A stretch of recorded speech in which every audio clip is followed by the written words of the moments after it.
No. Tasha. Catherine? Katie? Yeah? Is it Tasha? It's Tasha. Is that it? Do you mind if I see that? Ladies and gentlemen, name divinations, one of the cornerstones of many Mentalism acts, many Mentalism shows. It's a stunning effect that really was my introduction into Mentalism, billet work, things like that.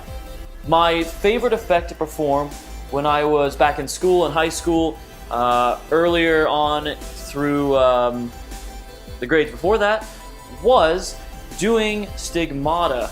I used to love doing stigmata with a thought of name. I used the Acidus. It was killer. They'd reveal it on the arm. It was the neatest looking thing ever, and I still perform it even to this day because it's a powerful, powerful effect. And there's some cool tips you can add to stigmata to make it even more impressive, I found over time, involving blood flow, gravity, making it a little bit more visual. So what really, in my opinion, goes into a good name divination? As you saw from the intro sequence we have a few little performances here of just me revealing names, names like Katie and things like that. These were using a method by Pseudo known as the Bandit Peak. The Bandit Peak is something that we're in process of putting out. I'll be presenting it and everything. It'll be really cool when it hits the light of day. I just have to find the time at the moment. So, what you want to do, what makes a name divination really great? Who have I seen perform name divinations in really powerful ways? In the clips you saw, I kind of loosely based my name divination process off of the works of Phil Smith. In his lectures, Penguin Live lecture, with his billet peak he has with the band around the cards, it's genius. I can't remember what it's called for the life of me right now, but it's absolutely brilliant. I believe it is in the third of the Mentalism trilogy by Phil Smith. Phenomenal work. Buy all three books. They're really smart. I know he's going to redo them here soon as a big volume. I've heard from the grapevine. But that being said, I had them visualize the person coming closer, their details becoming more apparent, things along those lines. Other things I think works really well in this is if you use it alongside something like Severance by Watkins, where you start off revealing something and then just out of nowhere you switch over to the name, maybe do a best friend from school, something along those lines. Name divinations are something I think that's used sparingly more than anything. There are other really great ones out there. If you look in Hack by Peter Turner, there's one that utilizes basic observation that's really smart.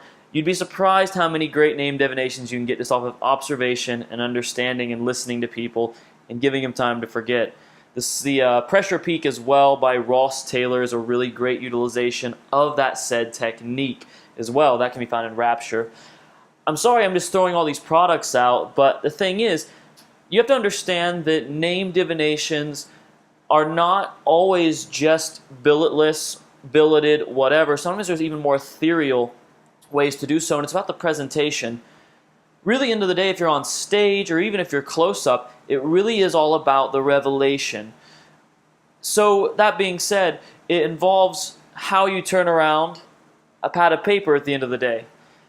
For example, Mark Paul goes in depth in his Academy course as well as his Penguin Live lecture talking about how revealing a pad of paper to create an effect of a sweeping arc across an audience of reaction and finishing, getting 2-3 reactions even from the on-stage spectator as well as a chunk of the room that might have seen the information as you're writing it on the pad and you just show it to them first maybe, then you show the rest. It's a really, really brilliant concept in that. I think that name divinations are something that we kind of use a bit too much sometimes.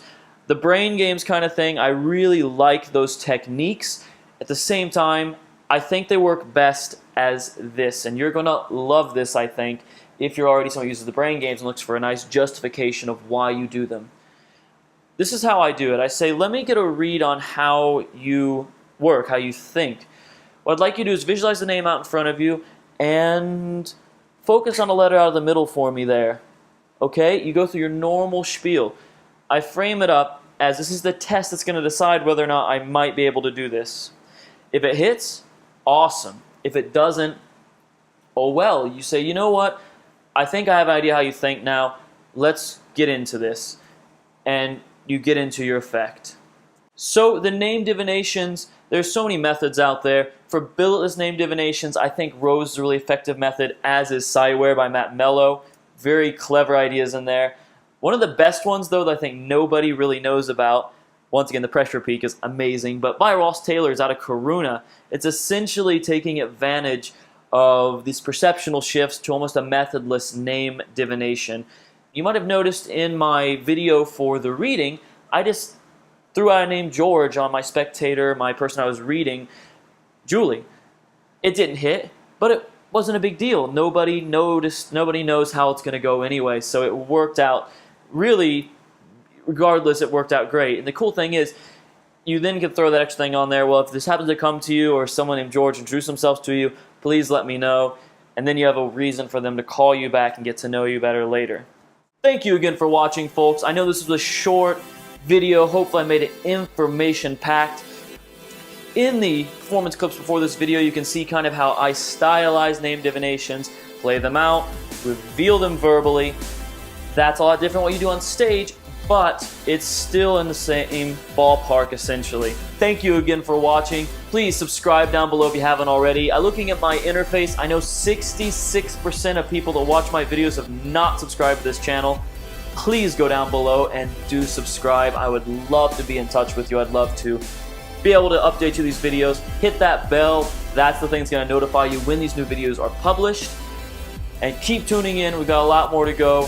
And I think that you're going to see some really awesome news coming up in the very near future. Thank you again for watching. Jacob out.